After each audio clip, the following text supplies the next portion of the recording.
Hola jóvenes, soy Eleazar Sánchez, el encargado del curso de filosofía, y para esta semana 10 tenemos a dos grandes corrientes de la segunda mitad del siglo XX, el posmodernismo y la hermenéutica. Les recomiendo, como ya es usual, que vean primero el video de teoría para que se estén mejor preparados para seguirme en el video de práctica, puesto que en este video nos vamos a abocar exclusivamente a responder las preguntas que están en su boletín.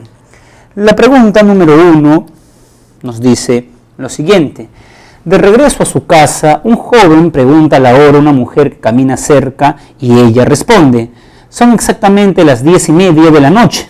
Poco después, otro joven transeúnte se acerca a la mencionada mujer para hacerle la misma pregunta. Sin embargo, en esta ocasión, evidentemente asustada, exclama: por favor, no me robes. A ver, supongamos que el joven 1 es un joven caucásico.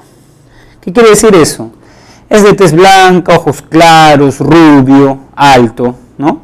En cambio, el joven 2 es un joven afroperuano. Es un joven afroperuano que tiene una gorra, tiene una cadena y tiene tatuajes. Entonces, ¿qué quiere darme a entender esta pregunta? Que siempre interpretamos la realidad. Si se me acerca un joven cerca a una universidad caucásico, me pregunta la hora, pero si estoy por el centro de Lima, en la noche, y se me acerca una persona con gorra, capucha, y me hace la misma pregunta, yo no reacciono de la misma manera, porque ya estoy interpretando, ya tengo ciertos prejuicios para interpretar. Entonces, eso quiere decir que la comunicación siempre es interpretativa, jóvenes. No describimos la realidad, interpretamos la realidad. La comunicación es interpretativa.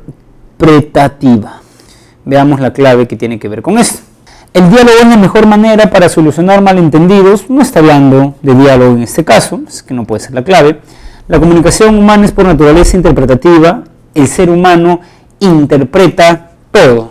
Por ejemplo, cuando vemos un partido y vemos el rostro del arquero, de los jugadores al salir, ya interpretamos qué nos quiere decir.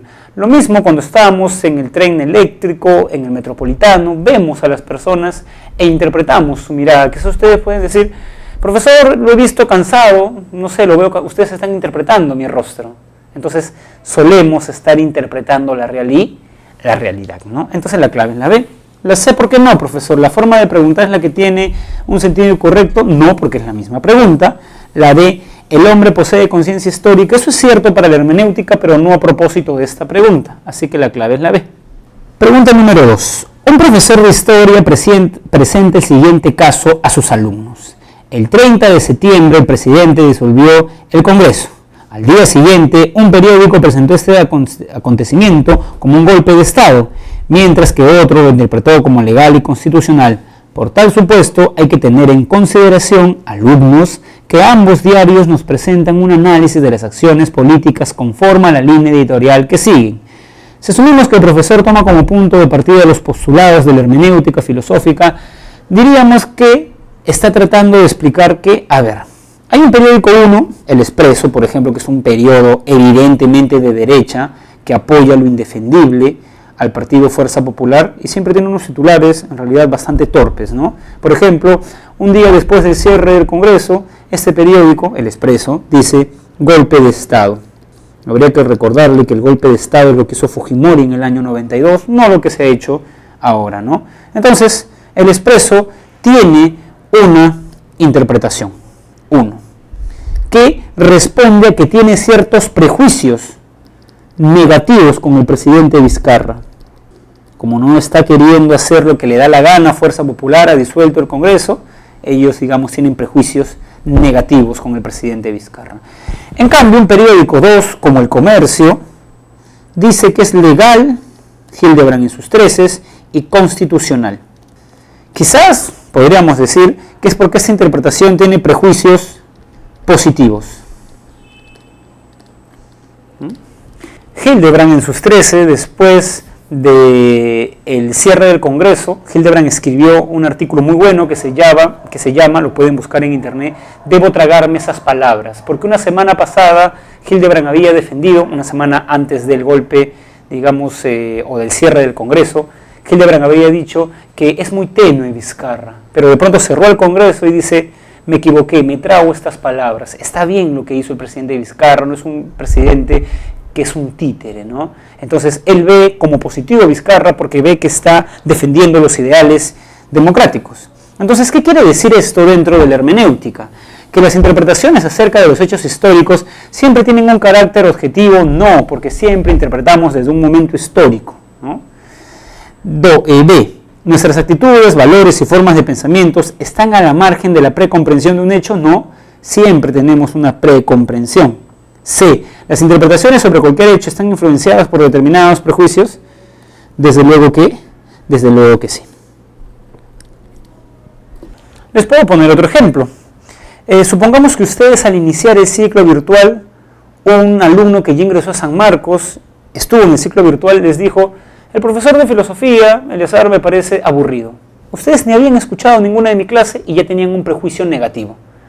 Viceversa, si otro le dijo: no, a mí me parecen entretenidas las clases de filosofía, tendrían prejuicios positivos. O sea, siempre estamos interpretando la realidad desde ciertos prejuicios. Cuando ustedes escuchan una sinfonía de Beethoven, tienen ciertos prejuicios, creen que están escuchando a uno de los mejores músicos de la historia, ¿no? Entonces, no nos acercamos tabula rasa a la realidad, sino con una precomprensión. Cuando ustedes leen a Vargas Llosa, están leyendo a un Nobel, uno de los grandes escritores del siglo XX y XXI. Prejuicios positivos. Por ende, la clave es la D. Si un sacerdote católico de la época colonial tuviese la oportunidad de vivir en el presente, se horrorizaría al ver que las costumbres de una gran cantidad de personas están bastante alejadas de los principios de la religión cristiana. Por lo tanto, interpretaría que nuestra sociedad se encuentra sumida en el pecado. Ahora bien, para la hermenéutica filosófica, la comprensión de este sacerdote debe... el sacerdote está interpretando de manera negativa, además, nuestra sociedad actual. Habría que decir que toda interpretación depende de la conciencia histórica, del momento histórico donde vivimos, ¿no? Y ese momento histórico, desde luego, tiene una tradición, por un lado, y por otro lado tiene ciertos prejuicios. Por ejemplo, en el siglo XIX, la conciencia histórica de las personas en Estados Unidos hacía que veían como algo normal la esclavitud. En el siglo XX, antes de Luther King, veían como bueno las leyes segregacionistas. Los afrodescendientes que estaban en el carro, en las 6 primeras famosas filas, debían pararse si se subía una persona blanca. Eso sería algo, digamos, que denota discriminación y racismo en la actualidad, pero lo que pasa es que nosotros tenemos otra conciencia histórica. Por ejemplo, muchos de nuestros padres creen que el hecho de que 2 personas del mismo sexo sientan amor es un problema psicológico, incluso hasta psiquiátrico. Pero nosotros no, porque pertenecemos a otro momento histórico. Entonces, la conciencia histórica, somos hijos de nuestra historia, podríamos decir. Lo que pensamos depende del momento histórico en el que vivimos, nos influencia, ¿no? Muy bien. Ahora, aplicándose a la pregunta, habría que decir que la comprensión de ese sacerdote debe eliminar todos los prejuicios. Jóvenes, eso es imposible para la hermenéutica. Yo no puedo eliminar mis prejuicios, son parte constitutiva de la interpretación. B. Partir de la tradición y los prejuicios para llegar a nuevas interpretaciones que no serán las últimas ni definitivas. En efecto, no hay interpretación última y definitiva, y por eso yo les recomiendo que lean literatura, lean filosofía, porque es posible que ustedes lean la Ilíada y vean algo que todos los autores no han visto, o que vean un cuadro, por ejemplo, de Paul Gauguin, ¿no? Y vean algo que nadie ha visto. O sea, nosotros podemos dar nuevas interpretaciones. Pueden ver la película, el Joker, el Batman, el Caballero de la Noche, Forrest Gump, y ustedes pueden decir, miren, yo lo interpreto de esta manera. Y eso es lo interesante, además de conversar con otras personas, que a veces nosotros tenemos una interpretación determinada de otras personas, ¿no? Un ejemplo nada más. Recuerdo que un día estaba en una conferencia y una chica feminista decía lo siguiente sobre uno de los mandamientos de la Biblia: ama a tu prójimo como a ti mismo. Prójimo, varón. Para ella era algo del patriarcado. Claro, quizás yo como varón no había reparado en eso, pero esa chica tenía una interpretación diferente. Entonces eso es lo interesante de confrontar nuestras interpretaciones. Por eso la clave es la alternativa B. Carlos cree que para erradicar la pobreza nuestro país debe invertir en educación. Además considera que esta idea tiene respaldo en la experiencia de otros países que han seguido esta medida. Más tarde, continuando con sus investigaciones acerca del tema, lleva a cabo una síntesis de la información que ha obtenido recientemente y de las que había recopilado antes. El detalle es que desde su punto de vista la comprensión que ha logrado hasta ahora acerca de este problema, o sea la pobreza, no es definitiva. Eso es interesante, la hermenéutica dice que no hay interpretaciones definitivas. Así, considera que mientras continúe con sus investigaciones, siempre se irá manifestando nuevos aspectos y facetas del fenómeno estudiado. En líneas generales, la forma de proceder de Carlos concuerda con el método. Recordemos el círculo hermenéutico, jóvenes. Esto ya lo vimos en la teoría, lo vamos a reforzar nada más. El sujeto tiene ciertos prejuicios, una precomprensión. Todo texto está provisto de un sentido.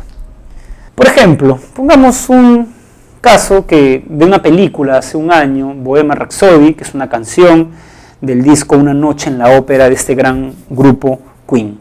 Por ejemplo, tenía 13 años, escuché Bohemian Rhapsody y mi mamá me dijo, esa persona fue homosexual y murió de SIDA. Entonces cuando me dijo eso me dio ciertos prejuicios y cuando yo escuché la canción, madre matado a un hombre, se está quejando, le está pidiendo perdón a la madre. Entonces interpreté la canción como que Freddie Mercury estaba declarando que tenía SIDA y que era un ser para la muerte, heideggerianamente. Tengo SIDA y ya voy a morir. Mamá, perdóname porque te voy a hacer sufrir esto. Tenía esa interpretación. Esa era mi precomprensión. Pero ojo, lo interesante de la hermenéutica es que siempre el texto te puede decir algo nuevo. O sea, yo puedo tener prejuicios, una hipótesis sobre un texto, pero voy al texto y el texto me puede decir algo nuevo. Investigando sobre la canción Bohemian Rhapsody, encontré en una página web que en realidad Freddie Mercury era bastante esquivo con las respuestas. ¿A qué hacía referencia? Nunca respondía a eso.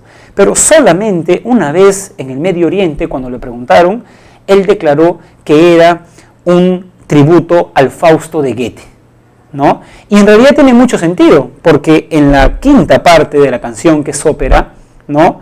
Es como que un debate entre una persona que está condenada a muerte y hay un coro que dice, pero no lo condenes, déjalo. Y para quienes hayan leído el Fausto, eso ocurre en el Fausto. El Fausto le vende su alma al diablo, pero ¿cómo termina ya en el segundo tomo el Fausto? Cuando Dios perdona al doctor Fausto. Entonces, cuando leí eso y volví a escuchar la canción, dije, caramba, esto es cierto, no lo había visto. Entonces, eso es lo interesante de leer libros, de escuchar música, de ver cuadros, que siempre vamos afinando nuestros prejuicios. No es que las cosas sean de esa manera, ¿no? Entonces, vamos a poner acá como conclusión a este respecto que mis expectativas o mis prejuicios, mis expectativas del texto, serán corroboradas o falseadas. Por ejemplo, esto de que Freddie Mercury está declarando que tiene SIDA en la canción Bohemian Rhapsody, luego viendo los años, la discografía, no está tirado de los cabellos. ¿Por qué? Porque él compone esa canción mucho antes de saber que tenía SIDA. Entonces no podría ser. Refuté mi hipótesis previa, ¿no? Entonces de eso se trata la hermenéutica. No es que mis prejuicios determinen mi comprensión. Siempre yo voy a ir mis expectativas viendo si son atinadas o no, verificarlas o refutarlas. ¿Qué alternativa nos dice eso? ¿No? La B, ¿no? La C, perdón. Esa interpretación, esta idea es hermenéutica porque es el círculo hermenéutico. En un debate filosófico, José afirma lo siguiente: la Ilustración tuvo el noble y elevado objetivo de lograr la emancipación del hombre en todas las esferas de su vida. Por supuesto, para la realización de este ideal, los ilustrados se percataron de lo necesario que era estructurar una cosmovisión antropocéntrica sustentada en la capacidad humana para razonar, en el progreso y en una moral válida para todos. Alberto, un crítico de la modernidad, rechaza categóricamente este planteamiento, afirmando que hoy en día, José dice que la Ilustración Es más, asume que la ilustración es un metarrelato moderno, y eso es evidente porque, vuelvan al video de teoría, porque tiene confianza en la razón, los ilustrados tenían confianza en la razón, porque la razón iba a permitir progreso a través de la ciencia, de la tecnología, y además que buscaban una moral válida para todos. Lean este libro de Voltaire, El Tratado de la Tolerancia. Ese es un concepto universal para toda cultura que todo hombre debe seguir. En cambio, Alberto rechaza los metarrelatos, es decir, rechaza los discursos totalizadores que pretenden explicar todo y dar soluciones a distintos problemas, ¿no? Entonces, pongamos esto, ¿no? Esto es moderno por su confianza en la razón, por el progreso y por la moral universal. Entonces, veamos qué clave se ciña lo que hemos dicho. Alberto, un crítico de la modernidad, rechaza categóricamente este planteamiento, afirmando que hoy en día es necesario ser críticos frente a los discursos totalizantes, o sea, los metarrelatos, que pretenden dar soluciones definitivas. Muy bien, es la A. ¿Por qué no la B, profesor? Se requieren ideologías que busquen controlar y restringir los derechos civiles para mantener el orden social. Bueno, eso no se deduce del texto. Falta un proyecto liberador que permita crear un mundo con características homogéneas, pero es que eso es un metarrelato. Un metarrelato es un discurso emancipatorio, liberador. D. Debe ser una prioridad construir una sociedad mundialmente amplia, tecnificada y a favor de las minorías. Eso no está, ¿no? Así que la clave es la A. Pregunta número 6. En pleno siglo XXI, el neoliberalismo se ha constituido a nivel mundial como una ideología en cuyos fundamentos podemos encontrar, en muchos casos, una visión dogmática sobre el mundo, la historia y la política, y que asimismo busca su realización como proyecto. En contraposición, el posmodernismo, o sea, lo que señala este texto, jóvenes, es que, por más que Lyotard señale que la característica fundamental de una sociedad posmoderna es la incredulidad frente a los metarrelatos, hay algunos que siguen existiendo, como por ejemplo el neoliberalismo, que pretende explicar todo. Por ejemplo, la pobreza. Uno le podría decir a un, digamos, ojo, el neoliberalismo es diferente al liberalismo, ¿no? El liberalismo de John Locke, Adam Smith, es distinto. El neoliberalismo es mucho más crudo, ¿no? Por ejemplo, ¿cómo explica el neoliberalismo la pobreza? Como si el mercado es el mejor elemento que asigna riqueza, existen personas pobres. Bueno, porque no trabajan, son holgazanes. En cambio, el que tiene dinero es aquel que se esfuerza. Mentira, habría que decir, ¿no? Porque hemos visto muy bien la semana pasada con Marx que la riqueza que tienen los grupos de poder proviene de explotación, ¿no? Hay teorías sobre la riqueza, pero la principal teoría es porque ese empresario tiene dinero a costa de que hay otros que trabajan por él. Les recomiendo una película, se llama El joven Marx. En esa película se ve muy bien esa idea bien trabajada, que es una idea de la escuela marxista. Pero el neoliberalismo dice no, los marxistas entonces se vende como la única respuesta. El caso de Chile es un buen ejemplo de que el neoliberalismo es un modelo, como todos, ¿no? que tiene fallas, pero tiene fallas en realidad garrafales, ¿no? Pero bueno, tenemos acá la pobreza, el papel del Estado es casi nulo en el neoliberalismo, y hay que limitar la religión, ¿no? Límites de la religión a la esfera privada, ¿no? Muy bien. Entonces, en contraposición, el posmodernismo defiende la justicia social, la solidaridad, la igualdad, la cooperación frente al individualismo. No, porque estos son ideales morales absolutos. B. No pretende ser una teoría única sobre el hombre ni tampoco sobre la sociedad y la política. Exacto, existen pequeños relatos, jóvenes, no existe un gran relato. ¿Por qué no la sé, profesor? Cuestiona al neoliberalismo porque representa una forma de pensamiento consumista. No por eso, ¿no? No es la razón fuerte. Afirma que el libre mercado se ordena a sí mismo y respeta la pluralidad de opiniones. Nada que ver, ¿no? No la respeta, así que no es la D. En el siglo XX se produjo una revolución en el ámbito lingüístico que trajo consigo una serie de consecuencias para la filosofía. De este modo perdieron valor conceptos metafísicos como esencia, universal y causalidad, los cuales habían sido vitales por mucho tiempo para comprender el mundo. De esta manera surgió el llamado giro lingüístico, cuyos principales promotores fueron los filósofos postmodernos. Estos se encargaron de replantear la relación pensamiento-lenguaje al reconocer que el pensamiento opera a partir del lenguaje. De lo anterior se puede deducir que para la posmodernidad filosófica, a ver jóvenes, el giro lingüístico lo impulsa Wittgenstein. El giro lingüístico, como habíamos visto en la semana pasada, es considerar que el objeto de estudio de la filosofía es el lenguaje.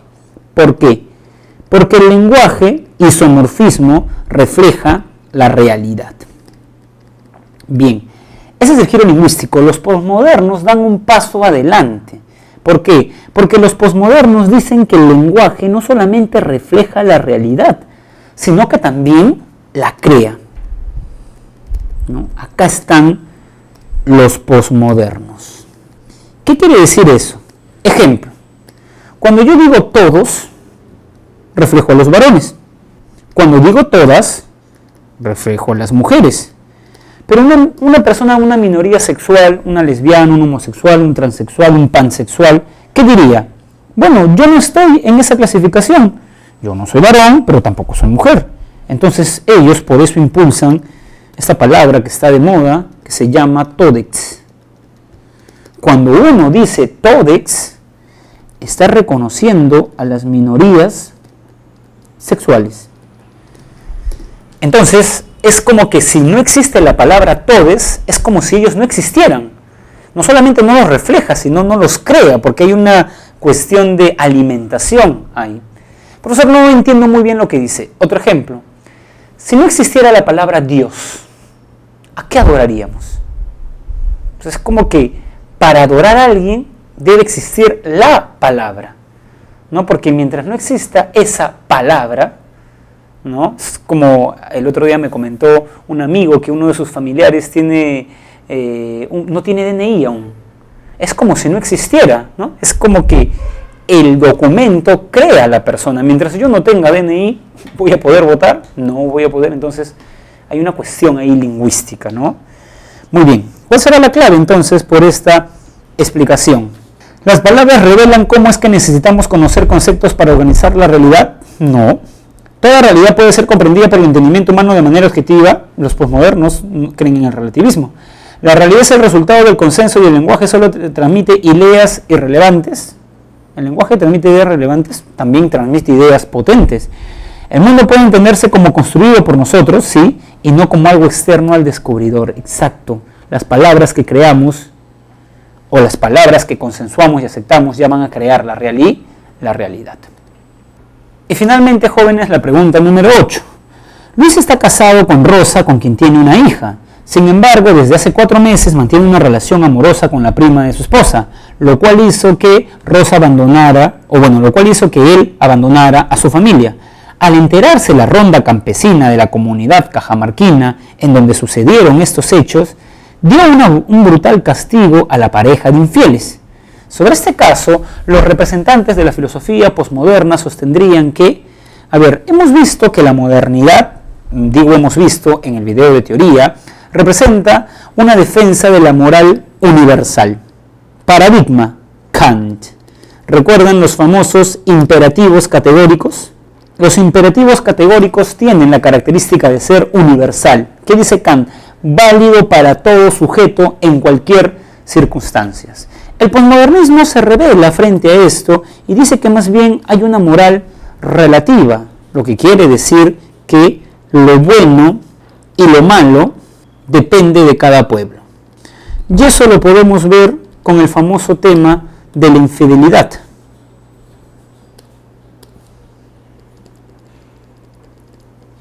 Por ejemplo, infidelidad en nuestra cultura.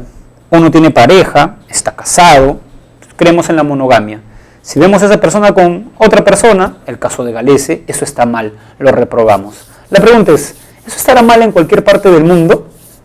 No, porque hay culturas que aceptan la bigamia, la poligamia, uno puede tener 5 esposas, es más, vive con las 5 en una casa. Eso prueba que la moral es relativa. Ahora, las sociedades actuales son multiculturales, lo que quiere decir que el mismo patrón moral no está en todo el país. Ejemplo, en el Perú. Los achánicas no tienen las mismas normas morales que nosotros. Hay algunas comunidades de la selva que permiten la bigamia, por ejemplo. Nosotros no. ¿Alguien ha castigado públicamente a Galese porque fue infiel? No, quizás simbólicamente le han dicho, ¿no?, que está mal esto, el otro, ¿no?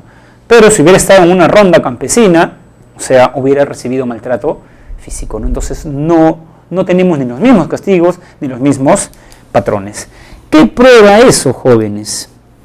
Sobre este caso, los representantes de la filosofía posmoderna sostendrían que las infidelidades nunca deben ser castigadas con violencia física, no, porque eso es relativo a la cultura. ¿Existe una moral objetiva y universal que debe regir toda conducta? No, subjetiva. Cada pueblo tiene sus propias formas de comprender la justicia. En efecto, esa es la clave. Ahora vamos a ver, jóvenes, la lectura, ¿no? A ver, la lectura dice: los grandes relatos son las historias y representaciones más generales y más fundamentales a las que se atribuye el sentido último y la justificación final de aquello a lo que los hombres se adhieren y de las acciones que emprenden. O sea, un metarrelato. Ahí está definiendo qué es un metarrelato, ¿no? Bien. La gran función de estos metarrelatos es la legitimación de las prácticas morales, sociales y sobre todo políticas. Legitima, ¿no? ¿Por qué debemos hacerle caso al rey? Porque el rey recibe el poder de Dios, esa teoría, ¿no?, del don divino hacia los reyes, ¿no? Justificaba la práctica de los reyes. Muy bien. Lyotard distingue dos géneros: los mitos que se justifican, en función del origen y de esta suerte fundan al mismo tiempo el presente y el futuro, y las historias que no buscan la justificación del comienzo, sino en el final. La modernidad ha desarrollado diversas grandes historias, todas las cuales gravitan alrededor de la idea de emancipación de la humanidad. Repasemos la clase de la semana 8. Hegel tiene una lectura de la historia. Sí, la historia desarrolla la idea de libertad. Ese es un metarrelato. Marx tiene una lectura de la historia. Sí, la historia es la lucha de clases. Comte tiene una lectura de la historia. Sí, la ciencia va a vencer a la religión y a la filosofía. Esos son metarrelatos, por ejemplo, ¿no? Nos hablan de una historia, ¿no? Bien.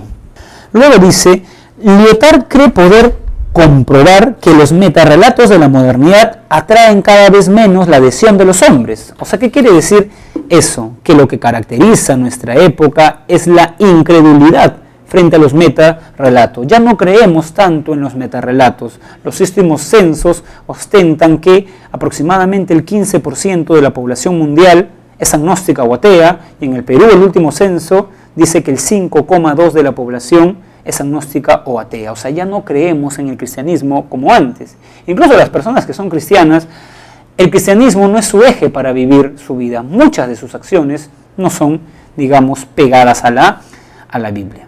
Entonces, no son en verdad sostenibles, aun cuando continúen funcionando mecánicamente.